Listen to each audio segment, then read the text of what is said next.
On espère que cela pourra amener un boost au niveau de l'écotourisme et que les communautés locales aient d'autres sources génératrices de revenus à travers les différentes nouveaux je dirais skills qu'elles ont appris. Le deuxième projet, c'est au Congo, plus particulièrement dans la réserve naturelle des gorilles. Donc les deux besoins prioritaires que ce projet vise à répondre, c'est de protéger les gorilles et les écosystèmes de la réserve par le renforcement de la capacité opérationnelle du staff qui est au sol et des éco-gardes contre les actions, les actions illégales et les actions de poaching. Et le deuxième aspect, c'est de pouvoir promouvoir et développer l'écotourisme par l'amélioration de la performance des services de l'infrastructure de l'écotourisme. Donc là encore, ce que l'on espère que le changement, ce que le projet va pouvoir apporter dans cette aire protégée en particulier, c'est déjà que les patrouilles seront capables de couvrir des aires plus grosses à travers des patrouilles motorisées. Que le personnel du parc sache se servir d'un des outils de surveillance du parc qui s'appelle le SMART, et également améliorer la collection des données par l'achat, l'utilisage et la mise en place de caméras de surveillance. Et le deuxième aspect également qui est lié au deuxième groupe, c'est l'amélioration des qualités d'infrastructures de l'écotourisme et également réduire le bruit et la pollution à travers les installations de systèmes d'énergie solaire. Malheureusement, on n'a pas de vidéo à vous présenter, on n'a pas pu les recevoir à temps, mais il est très probable que sur notre site Biopama, on mette des petites vidéos pour vous montrer concrètement qu'est-ce que ça veut dire, qu'est-ce que ces priorités veulent dire à travers des témoignages de nos bénéficiaires sur le terrain. Avant de donner la parole à mon collègue, je vais juste me tourner vers Tania, si tu voulais rajouter quelque chose sur ces projets qui nous rejoint en ligne. Bonjour, vous m'entendez? Allô, vous m'entendez? Marine, tu me reçois? Tania, est-ce que tu es là? OK. Oui, je suis là. Marine, tu m'entends? Allô? Oui, tu peux y aller, Tania, on t'entend. Merci. Marine? Ah, ok, super. Donc, merci, bonjour tout le monde. Je suis Tania Merceron, je suis la coordinatrice de Biopama en Afrique de l'Ouest et en Afrique centrale. Donc, je pense que tu as tout dit, Marine, concernant le fonds d'action et surtout les deux exemples que tu as présentés. Je voulais juste ajouter que l'un des objectifs de ce fonds d'action, c'est d'appuyer les États, donc les pays, dans la mise en œuvre de leur stratégie en termes de conservation et de voir dans quelle mesure on peut allier les efforts nationaux aux efforts des communautés pour améliorer les performances, le suivi, le monitoring, la gouvernance et aussi la gestion des différentes aires protégées de la région. Et une autre chose qui est très importante aussi, c'est que les fonds qui ont été alloués l'ont été sur la base de résultats d'études, d'évaluation sur l'efficacité de gestion d'une aire protégée donnée, de manière à ce que nous puissions nous assurer que les projets qui sont financés soient en ligne directe avec les différentes stratégies nationales ou régionales ou répondent effectivement à des besoins réels qui ont été identifiés par les parties prenantes et les gestionnaires directs ou indirects des aires protégées que nous voulons appuyer. Donc, une autre chose, on aura tout à l'heure, là, tout de suite après cette session, dans la clinique d'à côté, une session dédiée spécifiquement au fonds d'action en Afrique de l'Ouest et en Afrique centrale. Donc, si vous êtes intéressé à avoir plus de détails, je vous invite donc à la clinique qui se fera dans la petite salle d'à côté. Donc, sur ce, je passe la parole à mes autres collègues et partenaires, Charles, Florence, Quentin, qui vous donneront beaucoup plus de détails sur l'observatoire que nous appuyons aussi. Merci. Merci Tania, super.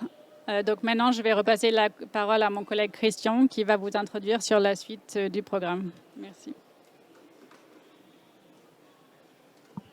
Merci Marine. Juste un mot pour féliciter et remercier l'équipe de Biopama et en particulier dans le fonds d'action. Le fonds d'action, c'est pas seulement évaluer des projets et décaisser l'argent pour des structures. Il y a un énorme travail qui est fait en amont déjà dans le développement des projets quand on reçoit les propositions et également dans le suivi au quotidien de structures nationales qui parfois ont besoin de renforcement de capacité et les équipes du bureau régional font ce travail-là, sont aux côtés de ces ONG nationales et contribuent à renforcer leurs capacités en montage de projets, en suivi, en construction d'indicateurs. Et tout ça renforce la durabilité de ces structures au bénéfice de leur programme de conservation. Donc on va passer à la suite, à Quentin qui va vous présenter de l'OFAC, qui va vous présenter la plateforme analytique et l'observatoire.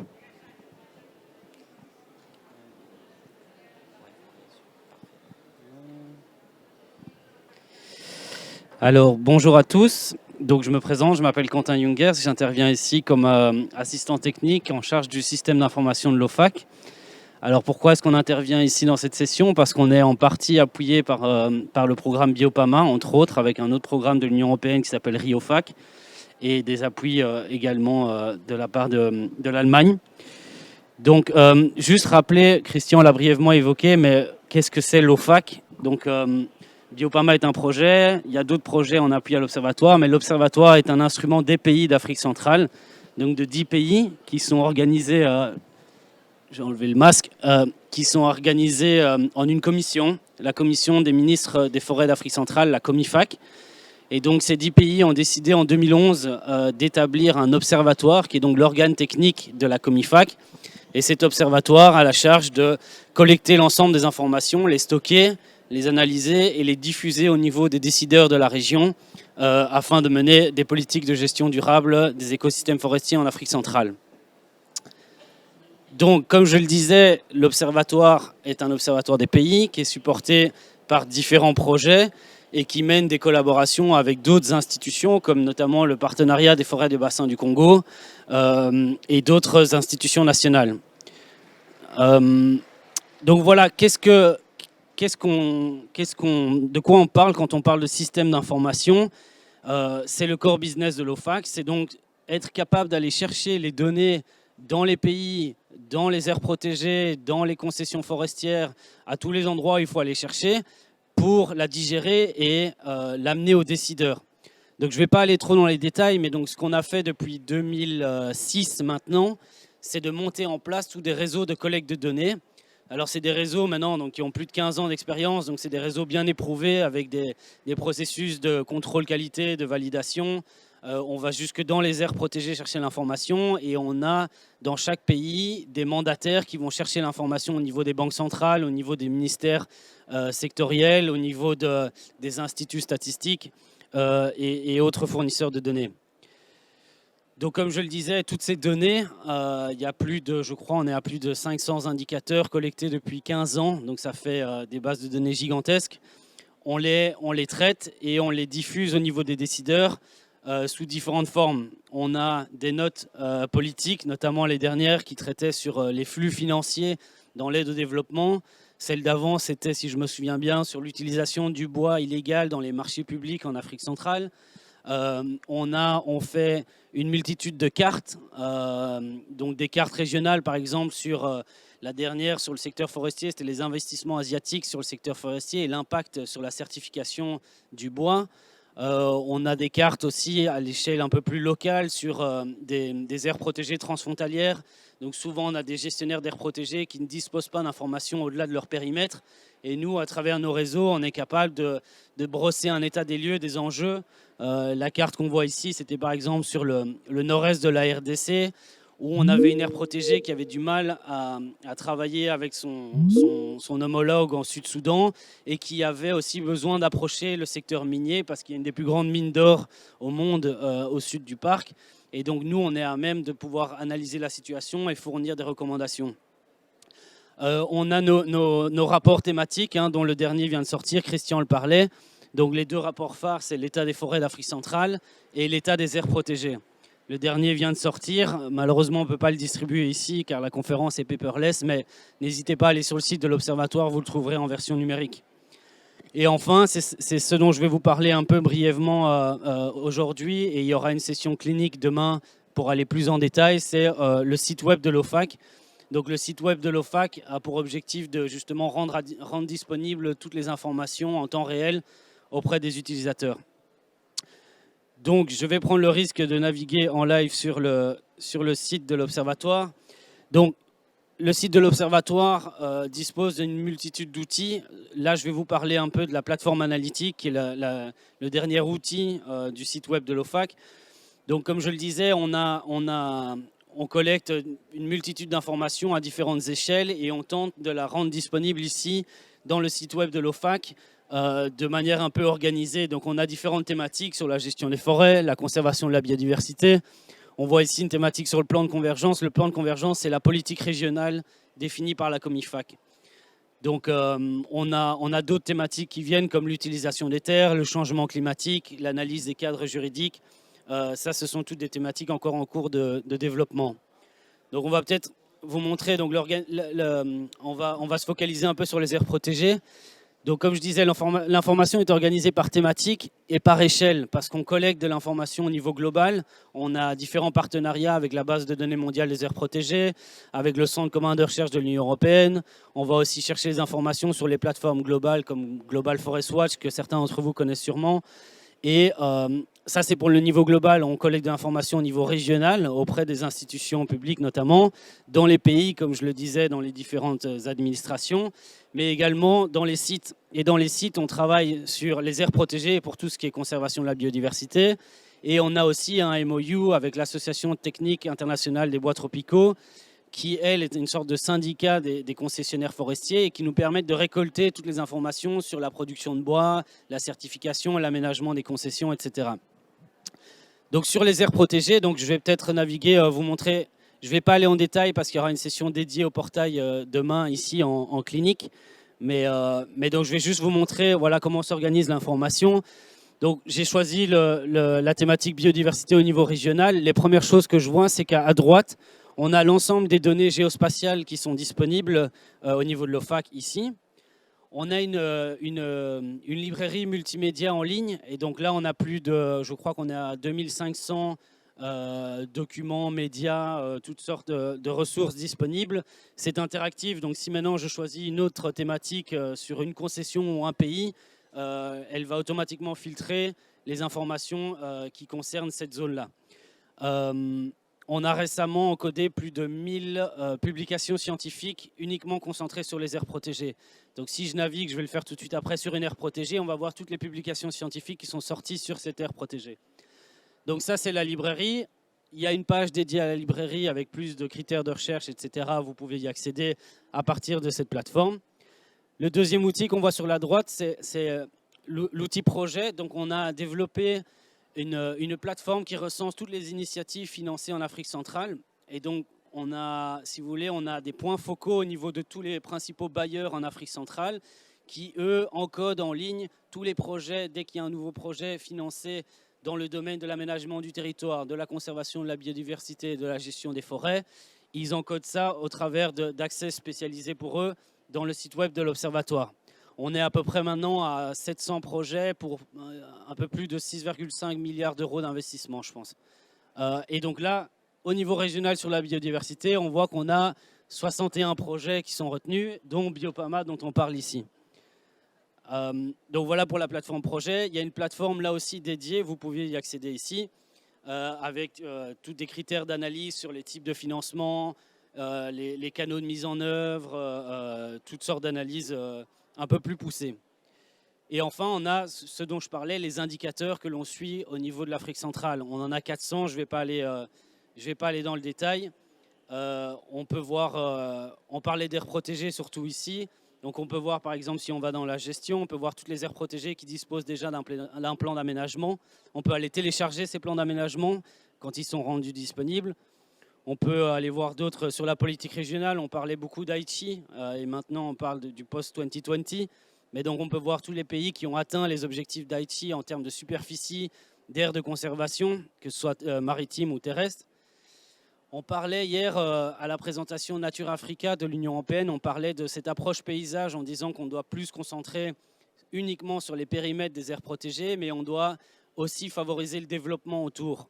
Et donc, on a traité toute une sorte d'indicateurs au niveau des paysages. Donc, pour voir, par exemple, je parlais de l'utilisation des terres. On peut voir ici tous les changements d'utilisation des terres, donc toute la végétation qui était naturelle et qui a été anthropisée maintenant je crois que sur les 30 dernières années. Et donc on a processé tout ça au niveau de l'OFAC et on peut voir à chaque fois les changements dans les paysages, dans les aires protégées et dans les zones qui ne sont pas protégées dans les paysages. Ça nous permet alors de mesurer un peu l'impact des mesures de conservation sur la préservation des ressources naturelles. Voilà, je vais peut-être m'arrêter là ou peut-être on peut aller voir quelques indicateurs sur une aire protégée. Mais demain, on aura une session entièrement dédiée au portail.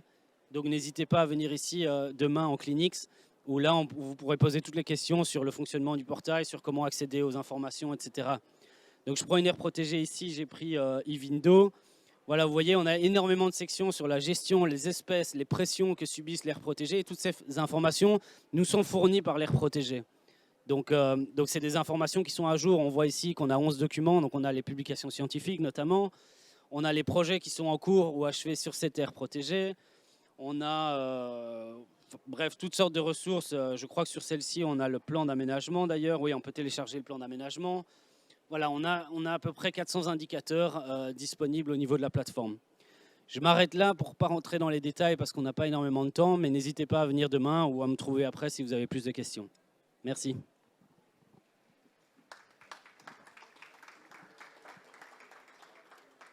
Merci beaucoup Quentin pour ces informations très détaillées et cette plateforme exceptionnelle qui est une véritable mine d'or pour les acteurs de la conservation avec l'ensemble de tous ces indicateurs. Alors, je vais passer la parole à Florence et à Charles qui vont maintenant vous présenter une publication phare du programme Biopama qui est l'état des aires protégées en Afrique centrale. Florence, Charles.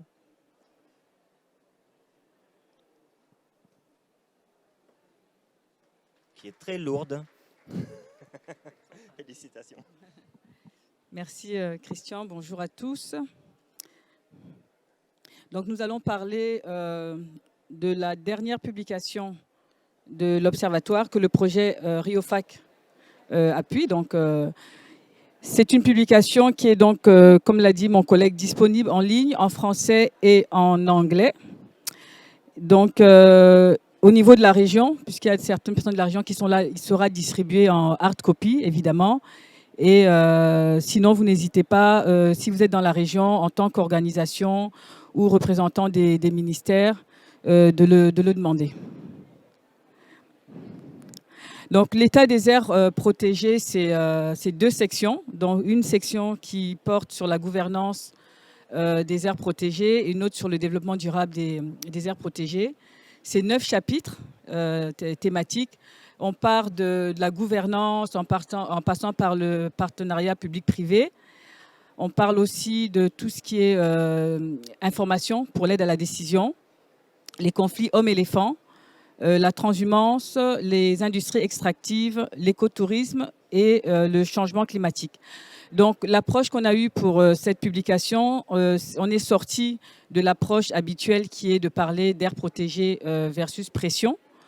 C'est pour ça que vous ne voyez pas, il n'y a pas de terme qui parle de braconnage, de conflit. On a voulu avoir une entrée plutôt constructive de coexistence, ce qui fait que chaque chapitre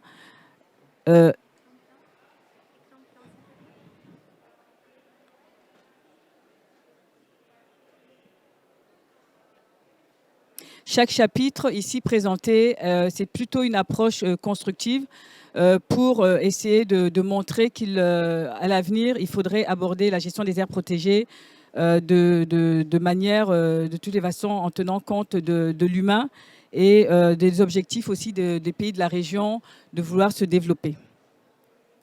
Ce qui est important en 2020, c'est qu'on a pu quantifier le nombre d'aires protégées, qui est de 206 aires protégées, dont représentant une superficie de 799 000 km². Et au-delà de ça, on voit quelle dynamique il y a. Jusqu'en 2000, on avait une création qui allait de 50%. Et au cours de la décennie 2011-2020, on voit encore qu'il y a eu de la création d'aires protégées de 20%. Quand vous regardez la carte, vous voyez que même spatialement, on a une représentativité du réseau. Donc, c'est quand même 10 pays. Et tout à l'heure, vous allez voir les biomes qui sont représentés. Mais le plus important, c'est vraiment de voir qu'on va dans un sens vraiment exponentiel en termes de croissance. Ce qui signifie qu'en fait, au niveau de la région, on peut déjà dire que les aires protégées dans chaque pays, que ce soit les aires protégées nationales ou les aires protégées au niveau international, nous permettent de dire que les aires protégées terrestres représentent à peu près 15% et les aires marines 5%. Alors on a des pays qui sont très spécialisés au niveau des aires marines protégées. En particulier, c'est le Gabon qui est lead à ce niveau, puisqu'au niveau de la région, l'Observatoire, qui est une cellule de la Comifac a une politique d'harmonisation. Donc il ne s'agit pas d'avoir les mêmes objectifs dans tous les pays, mais on a toujours des pays qui sont leaders. Et en termes de conservation, le Gabon fait partie des leaders pour la protection des aires marines. Les aires protégées aussi internationales représentent une part importante. On entend par aire protégée internationale tout ce qui est réserve de biosphère, site Ramsar, etc. Donc vous voyez bien que tous les réseaux au niveau national sont représentés, que ce soit donc au niveau, comme je l'ai dit, au niveau terrestre ou au niveau marin. Ce qui est important aussi, c'est la part des biomes. Donc, mangroves, forêts humides et savanes. On pourrait se poser la question de 20% de forêts humides. Effectivement, au niveau de la carte, on fait une distinction entre tout ce qui est forêt au niveau atlantique, la côte atlantique, et puis toutes les aires protégées au niveau de la cuvette congolaise. Donc, il y a quand même un effort à faire pour peut-être accroître les aires protégées au niveau de ces biomes. Mais on voit quand même qu'il y a une représentativité de biomes dans le cadre de la création des aires protégées, donc qui permet de tenir compte de ces différents écosystèmes. L'autre aspect aussi que vous allez trouver dans l'état des aires protégées, on a mis un accent sur certaines espèces. En particulier, on a toute une carte et même des informations sur la répartition des grands singes.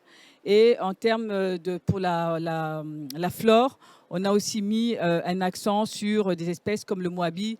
On a essayé de mettre toujours en avant des espèces emblématiques, mais aussi qui sont aussi des espèces en danger, puisque le moabi fait aussi, au-delà de la conservation, fait quand même l'objet de l'exploitation forestière. Donc ça, vous avez ces informations en détail au niveau de l'ouvrage.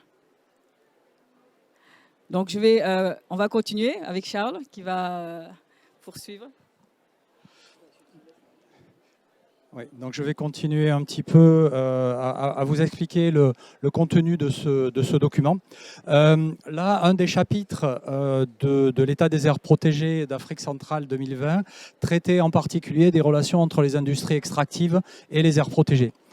Une des questions importantes qui se posent, c'est les conflits d'affectation des sols entre ces industries extractives et la conservation de la biodiversité et les aires protégées en particulier. Et on se rend compte, donc on a fait un gros travail avec nos collègues du VVF en particulier, du VVF Site, pour essayer de synthétiser et d'actualiser toutes les données, à la fois donc pour les aires protégées d'un côté, mais aussi sur les concessions pétrolières et gazières d'une part, et les concessions minières d'autre part. Et là, on se rend compte qu'il y a une superposition d'affectation des terres très très importante, à savoir qu'à peu près 50% de toutes les aires protégées sont aussi affectées en exploitation pétrolière et minière. Ce qui fait qu'il y a des conflits potentiels. Alors, une partie de ces aires protégées, de ces concessions pétrolières et gazières sont actuellement en opération, ont un opérateur officiel qui a été identifié, et une partie sont simplement des concessions qui ont été déterminées sur une carte par les gouvernements avec l'objectif en fait de les affecter ultérieurement à l'exploitation. Donc elles ne sont pas encore exploitées. Mais ces chiffres-là, ce chiffre-là montre qu'il y a un danger très très important si l'exploitation pétrolière n'est pas conduite comme il faut d'une part, ou si l'exploitation pétrolière ou gazière est mise en œuvre dans des aires protégées protégées vraiment très fragiles, où elles ne devraient pas être mises en œuvre. Alors, c'est clair que les gouvernements, en tout cas certains services gouvernementaux, souhaitent développer leur pays sur la base des exploitations extractives, des industries extractives, tout en sachant que c'est vrai que ça crée un certain nombre d'emplois et ça crée un petit peu de richesse, mais la question principale, elle est dans la répartition de cette richesse ultérieurement, pour voir si ça contribue réellement au développement et à la richesse du pays. Mais ça, c'est une autre question, dont je ne vais pas rentrer dans le détail dans cette question-là, sauf s'il y a des questions spécifiques là-dessus. Alors, vous voyez, là, c'est la carte qui est à gauche, qui vous montre en fait là la superposition entre les aires protégées et les concessions pétrolières. Donc, vous voyez cette importante superposition. Les grandes zones en fait où il y a cette superposition, elles sont dans la cuvette congolaise, qu'on appelle la cuvette congolaise, sur la zone côtière et marine, et puis dans le bassin du lac Tchad. Donc c'est 3 zones importantes où il y a de la pression des industries extractives, pétrolières et gazières. Le cas des industries minières est différent. Là, vous voyez, le chiffre est de superposition entre les permis d'exploitation minière et les aires protégées est beaucoup plus faible. On est à moins de 5% de superposition. Donc a priori, on peut se dire il y a moins de danger. Par contre, et ça c'est la carte qui est à droite, ce qu'il faut regarder, c'est que là où il y a des superpositions et des dangers, vous voyez, c'est dans la zone du Rift, par exemple, et puis dans la zone qui est Cameroun-Gabon. Et en fait, ces 2 zones-là, ce sont les zones les plus riches en termes de biodiversité et avec le plus grand nombre d'espèces endémiques ou en danger de disparition. Donc là, on a des très forts enjeux de conservation dans ces zones-là. En plus, je vous parle ici d'industrie minière officielle. Or, on sait très bien qu'il y a une importante industrie, une importante activité minière qui n'est pas industrielle, qui est complètement artisanale et qui passe pour l'instant complètement sous les radars. C'est-à-dire qu'actuellement, on est à peu près incapable de vous dire où sont ces petits carreaux miniers qui sont complètement dispersés un petit peu partout dans la région et qui minent certaines aires protégées, sans faire de mauvais jeu de mots. Et donc là, on a un enjeu très très important derrière, de travail bien sûr avec l'industrie minière pour essayer de limiter les impacts sur la biodiversité et en particulier sur les aires protégées, mais aussi derrière, il y a un message très très important qui est délivré dans le rapport, de dire attention, il faut vraiment se pencher sur l'industrie artisanale.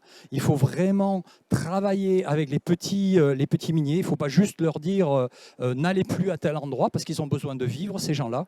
Il faut trouver des moyens de les aider, de les organiser, les faire travailler le plus proprement possible, le mieux possible dans certaines zones, pas n'importe où, etc., etc. Et ça demande de l'accompagnement, ça demande de la formation, ça demande de l'investissement et des investissements assez importants derrière. Mais je pense que ça fait partie en fait des messages que le rapport doit envoyer et envoie aux décideurs et aux bailleurs de fonds, de dire penchez-vous sur ce problème-là parce qu'il est vraiment important. Ensuite, on va regarder, comme le disait Florence, ce qu'on a essayé de faire dans ce document et qui transparaît dans tout l'ensemble des chapitres et tout l'ensemble du document, c'est de dire, OK, on a des impacts, on a des oppositions, on a des problèmes qui se posent, mais comment on peut travailler ensemble pour essayer de dépasser ces problèmes-là et d'aller un petit peu plus loin tous ensemble. Et donc du coup, on se rend compte, par exemple, en regardant ce qui s'est passé dans le passé avec certaines sociétés pétrolières ou sur certaines concessions pétrolières, qu'on peut avoir, on va dire, des situations à peu près gagnant-gagnant. Là, je pense en particulier à Shell Gabon, qui était dans la zone de Gamba, qui est une zone située entre des réseaux d'aires protégées, mais dans une zone de connectivité, dans un grand ensemble d'aires protégées, et donc importante aussi pour la conservation de la biodiversité, où Shell a travaillé avec des ONG, avec des institutions de recherche, pour essayer de mettre en place des façons d'exploiter la concession pétrolière qui permettent en fait à la fois d'exploiter cette concession pétrolière, donc de permettre au gouvernement et au pays de tirer des revenus et des bénéfices de son sous-sol, mais aussi de protéger la biodiversité et d'améliorer la gestion et la protection de la biodiversité sur ces concessions. Donc là, on a une situation qui est intéressante, qu'il faut regarder. On a par exemple aussi, dans le cadre du pipeline entre le Tchad et le Cameroun, des accords, un fonds fiduciaire qui a été créé et des accords qui ont été signés entre ce fonds fiduciaire et le parc national de Mbamedjerem au Cameroun et celui de Campoman au Cameroun, qui sont situés dans la zone, disons, d'influence de ce pipeline. Et ces deux parcs nationaux bénéficient en fait de l'exploitation pétrolière et du transport du pétrole et bénéficient de rentrées de fonds pour améliorer leur gestion. Un autre chapitre important de l'état des aires protégées d'Afrique centrale, eh bien, concerne en fait toutes les questions de gouvernance. Alors là, vous avez l'état des lieux de la gouvernance actuelle, avec actuellement une gouvernance par les entités publiques, hein, par les ministères, les administrations, ou par des agences spécialisées créées pour la gestion des aires protégées, qui occupent 85% de toutes les aires protégées de la région. Donc on voit que cette gouvernance étatique est quelque chose d'important dans la région. Mais il faut être conscient du fait que il y a 30 ans, quand j'ai commencé moi à travailler dans la région et avec les collègues de la région, on était à 100%. Donc on voit qu'il y a une évolution. Alors, une évolution, on va dire, de 15% en moins de gouvernance purement étatique dans la région. C'est peut-être faible, mais c'est déjà quelque chose.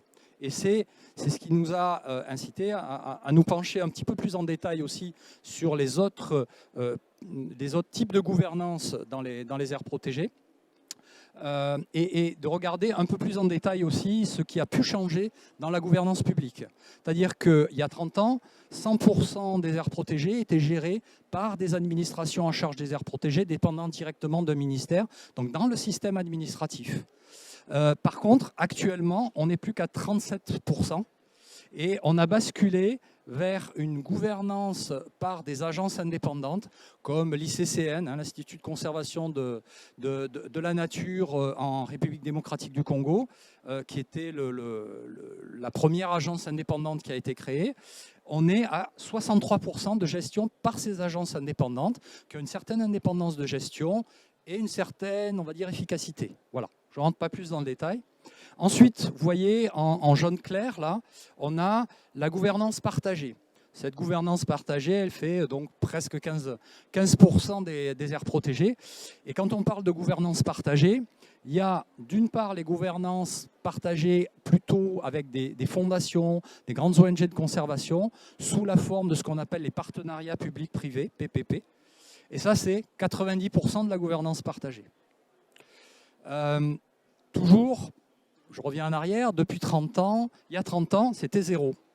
Et depuis 30 ans, depuis les années 90, on va dire, on parle beaucoup aussi de gouvernance par les communautés locales et de partage de la gouvernance par les communautés locales. En fait, ça a très très peu bougé.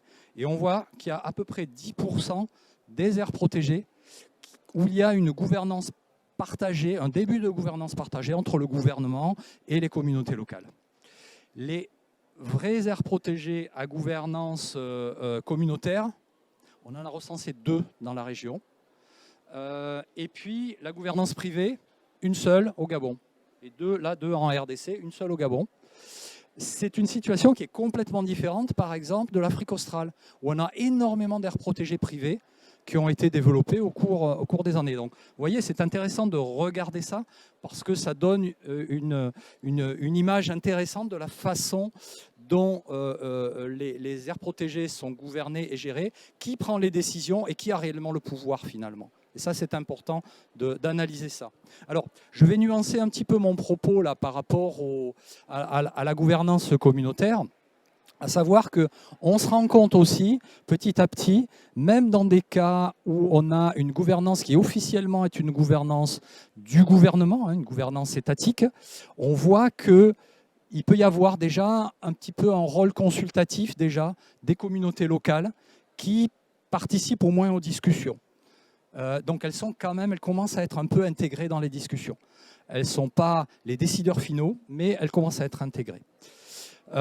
il commence à y avoir des partenariats publics-privés qui se mettent en place aussi avec ces communautés locales, je l'ai dit avant.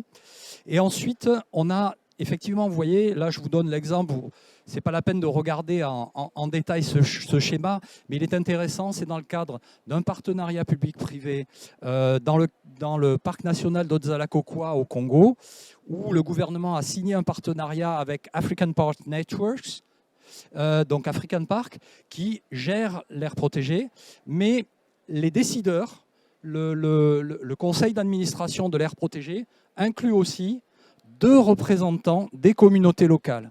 Donc on voit que même si officiellement on est dans un partenariat entre le gouvernement et un acteur fort, je dirais, de la conservation en Afrique, il y a quand même des représentants des communautés locales qui sont organisés au niveau des villages, qui participent aux discussions dans les prises de décision stratégiques sur l'aire protégée.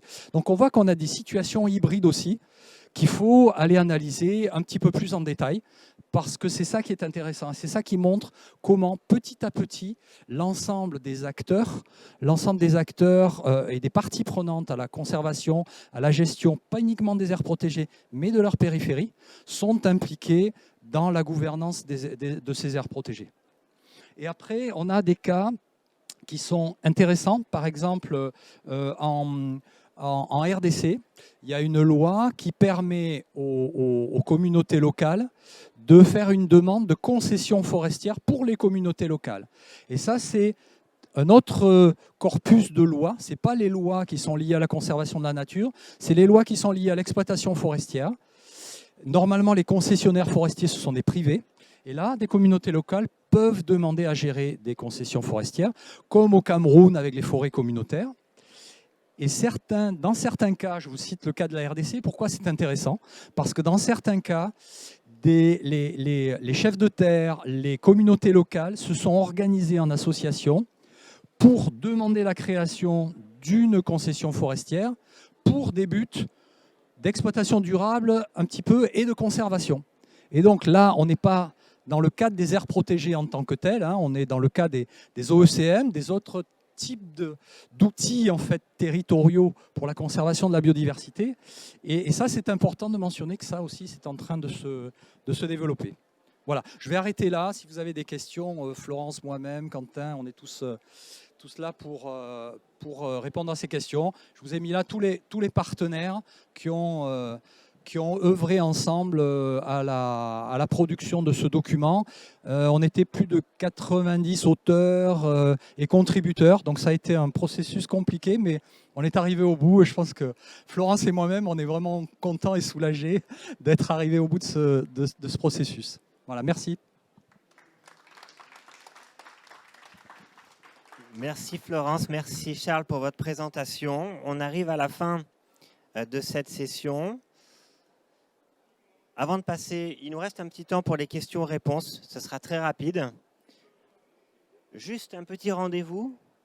Notez-le dans vos agendas. Kigali au Rwanda, du 7 au 12 mars 2022. Le congrès sur les aires protégées en Afrique, où on espère vous retrouver nombreux, diffuser l'information.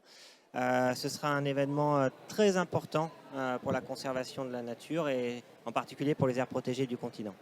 Donc on laisse un petit espace pour les questions-réponses.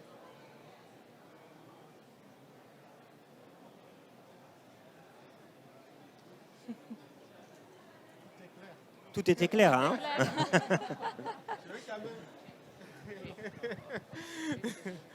Oui, je vais quand même faire une petite question. Moi, c'est Romain Cana, je travaille pour la Fondation Trinational Sangha, qui est basée à Yaoundé. Et c'est un plaisir de partager cette information avec nous sur le niveau, n'est-ce pas, des bases de données qu'on peut avoir par rapport à l'exploitation des forêts ou à la conservation des aires protégées. Et lors de la dernière présentation de Richard, on a bien remarqué qu'il y a une superposition importante des titres forestiers avec d'autres titres miniers et exploitation forestière. C'est bien à court terme de faire des petits compromis, du genre comment est-ce qu'on peut allier les deux, ou alors de prendre les décisions de suspendre tel permis pour pouvoir rattraper. Mais ce qui est plus important, c'est comment est-ce que ces informations peuvent aider dans la planification de l'utilisation des terres. Nous avons par exemple des politiques de schéma intégré d'aménagement des territoires. Il faudrait véritablement que les pays puissent embrayer dans cette démarche-là de façon à ce qu'à moyen ou à long terme, on puisse savoir un peu comment est-ce que les différents pans du territoire vont être utilisés. On prend l'exemple du Cameroun actuellement, il y a ce projet qui est en cours, il y a ces schémas qui sont validés au niveau local, au niveau départemental, au niveau national. Il faudrait donc que ce type d'informations puisse aider à structurer ce genre de processus. Et l'autre chose également, je pense qu'on peut avoir au niveau des bailleurs de fonds des appels à propositions qui peuvent aider à appuyer ce type de projet. C'est comment est-ce qu'on peut appuyer les gouvernements, les pays dans l'aménagement intégré des territoires pour tenir compte de ces informations. Bon, ça c'est une observation et peut-être une question. Merci.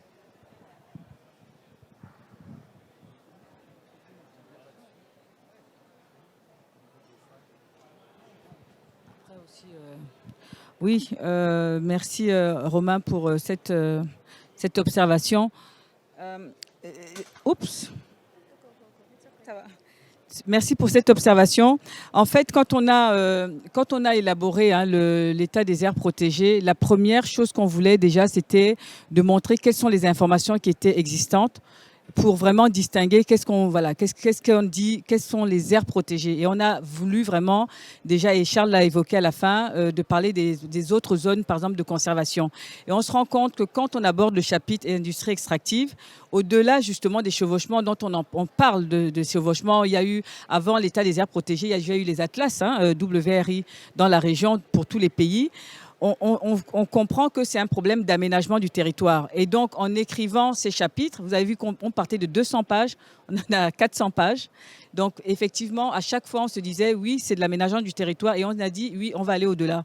Donc, on va aborder ça. Et vous savez que comme on œuvre pour les 10 pays, la notion d'harmonisation fait que chaque pays a non seulement son plan directeur, à ces schémas. Et donc, comme on est toujours dans une optique d'harmonisation, voilà, c'est vraiment encore une réflexion, mais on sait que c'est ça. Et vous avez suivi depuis hier, on parle maintenant plus de projets pour les aires protégées, mais des projets au niveau du territoire. Donc, on va même au-delà des aires protégées transfrontalières. On va donc maintenant aborder la notion de connectivité, des couloirs. On a vu qu'il y avait la problématique de transhumance. Alors, si on dit que la transhumance ne doit pas traverser les aires protégées, l'aménagement du territoire, ben oui, voilà. Donc il y a toute cette réflexion à faire, la restauration. Donc, et hier aussi, on nous a posé cette question, est-ce qu'on pense à tout ce qu'il y a autour des aires protégées en termes de développement? Parce qu'avant, c'était, vous ne pensez qu'à la conservation de la faune, et qu'est-ce qu'on fait? Même pas des communautés, qu'est-ce qu'on fait de l'homme, de l'humain?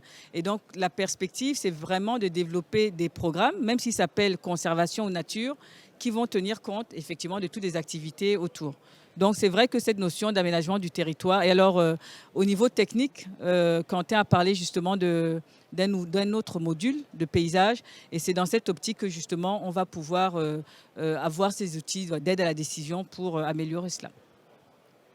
Merci Florence. Alors, on est pris par le temps. Malheureusement, on n'aura pas l'occasion d'avoir d'autres questions.